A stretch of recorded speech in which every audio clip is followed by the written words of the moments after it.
Look who's here rocking that good old once a month content. Welcome back to the channel and thank you for watching this video. I didn't make a video for Pride Month because I was kind of down and there's I've had a whole bunch of financial stuff happen lately. But it also kind of just didn't really feel like Pride Month in Minneapolis. It mostly rained, stuff like that, and people here love to travel, so a lot of people went out of town or already had plans to go to New York Pride. They hosted World Pride this year, which also, coincidentally, I'm sure, fell on Stonewall 50. So our Pride was a weekend ahead of its usual time for people to be able to also go to World Pride in New York if they wanted to do both. So, for me, Pride it's all summer, it's all year, I don't care. July is Pride Month Part 2, bitch. Get with it. For this, I guess I should just go into it because I'm 30 now. It's been a very long time since I had my first same-sex relationship and discovered that I'm non-binary and stuff like that. So, coming out for me, I'm from Louisiana. I'm from a very rural, I'm from Shreveport. If you don't know what Shreveport is, don't worry about it. Very close-minded, very ghetto, very backward ghetto. As ghetto as a rural country, whatever it can be. Very, very wannabe gangsta, I would say. I know I can probably never go back to Shreveport after saying that, but very wannabe. It's not even like Baton Rouge where they're way more on the gangsta spectrum. Not to say that nothing has ever come out of Shreveport. If y'all remember A-Bay Bay, as the kids used to say. I was one of those kids. Why am I talking like that? I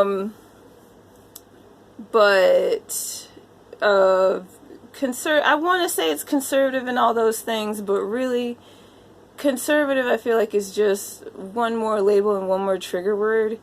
It was backwoods. It was bigoted. It was, I feel like conservative has more of a established meaning to it, whereas like I can't really say you were conservative if you smoked, drank, cheated on your spouse, but you were homophobic. Like, that's not conservative. This is being an asshole in every meaning of the word, except of course the literal term that comes from the word anus. But you probably also talked a lot of shit, so you're probably an anus too, literally. But I was one of those people that was bullied in school. And I know people are trying to kind of move away from that now, but we need to acknowledge that that's still a thing that happens, and it is damaging. I'm sure there are a lot of things that I did and a lot of decisions that I made that I probably would not have had my self-esteem had not been crushed by my peers. And I also was in middle school when I came out, which also isn't, teenagers are gross and they suck and all that. At the same time, for as long as it took me to get over it, and some people don't, I'm not saying those people aren't valid, I am definitely happy that I saw the horrors of humanity and came out on the other end alive and better than before. I went through that to not have to go through a lot of other things that my peers went through. Unfortunately, Louisiana is also a very unfortunate case of teen pregnancy and people getting STIs, HIV at a very young age, all of which I avoided because I learned not to trust people. My family also wasn't that great. Of course, like, I obviously didn't get kicked out or anything. Like a lot of people have had to worry about. But I did get it's just a phase, which isn't the worst thing, but it's not great. A lot of stuff that I went through actually didn't come from that until I got to know my paternal unit.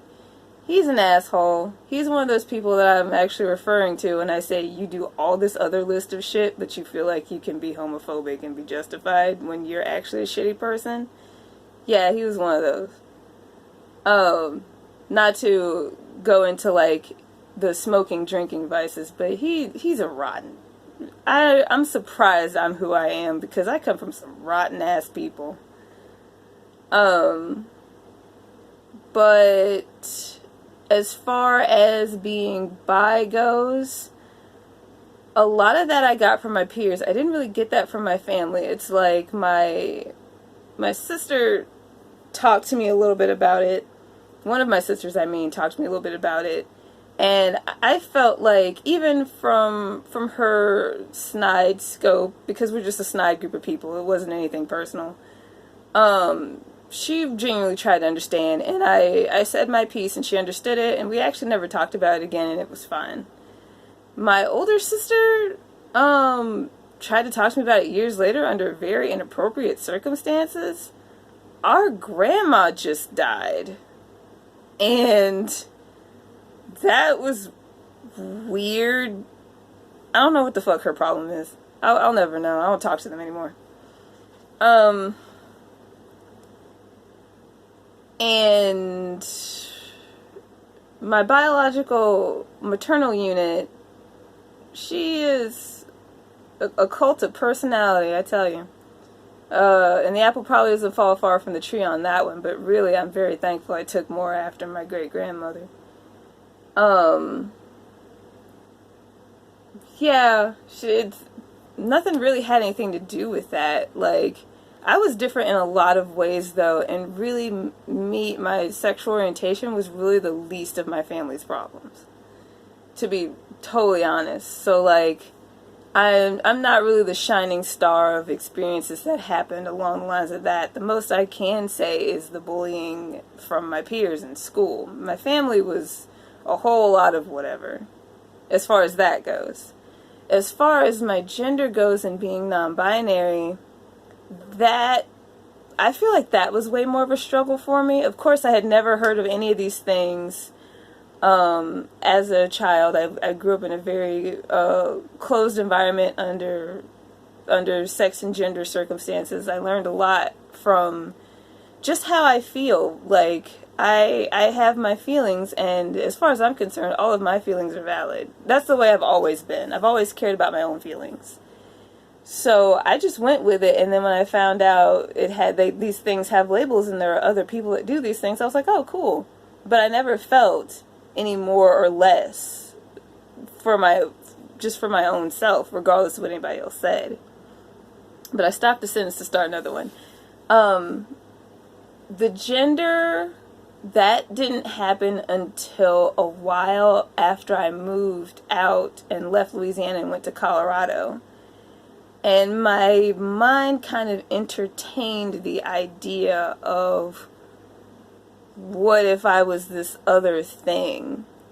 Like, it's also a subject that has come up before very lightly, of like, if I were AMAB, as we call it, I would look a certain type of way. I obviously wouldn't look too different because I'm already androgynous, very much about the face, but obviously, like, I probably have like a really, like, what they call a bird chest. I'm not completely sure what that means. I know what birds are, but that's weird. But I never really thought of that as even that different. I'd probably have a small penis, but, you know, who cares? But the way I live my life, nobody would see it anyway, so it really doesn't matter. But,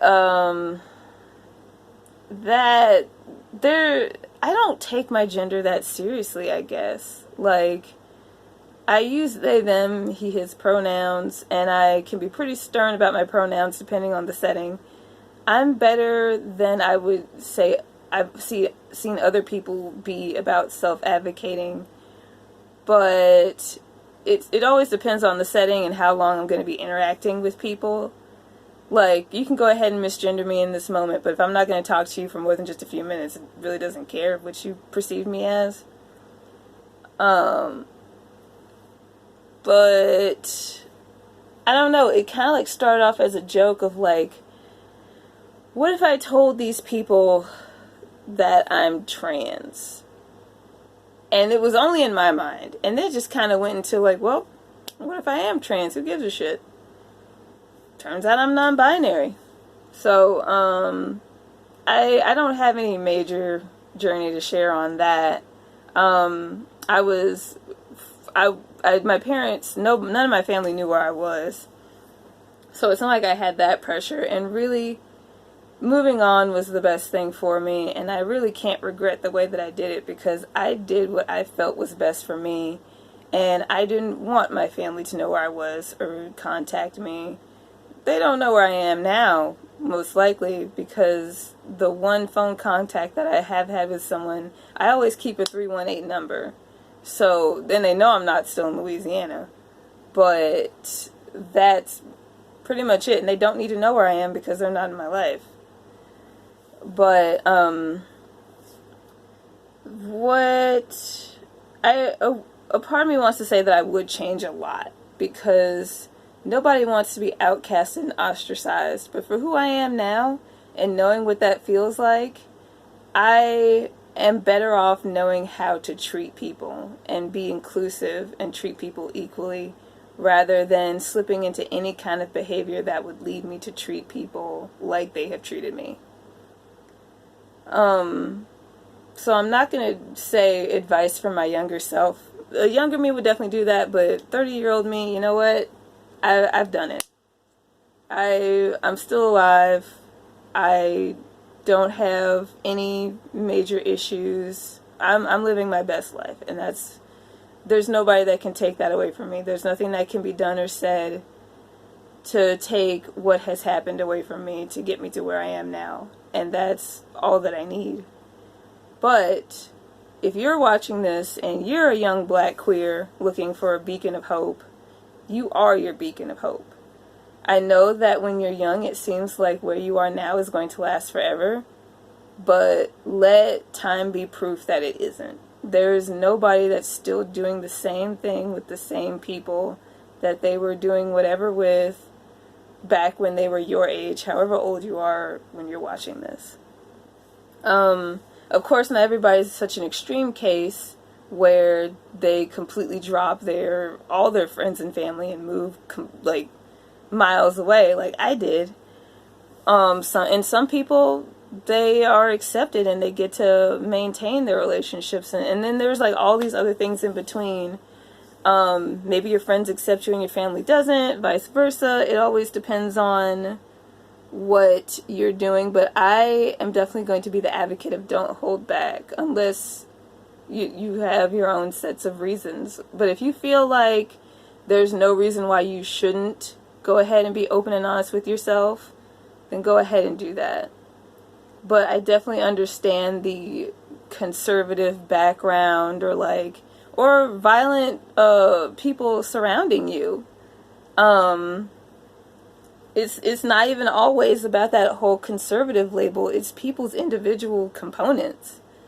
And if there's a lot of violence around you that pretty much makes you afraid to do anything, let alone come out as anything abnormal, yeah, do what's best for you. I'm not going to tell anybody to come out at the risk of their own safety. But also, get the fuck away from those people.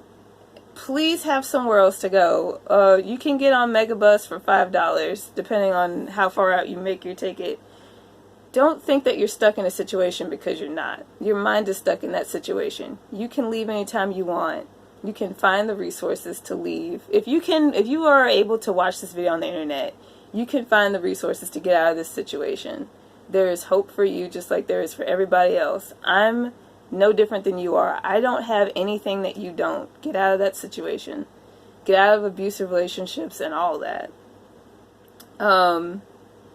And I hope everyone is having a great summer and had a great June, and we continue Pride season. Pride season is when all the prides take place, and it is outside of June. Thank you very much.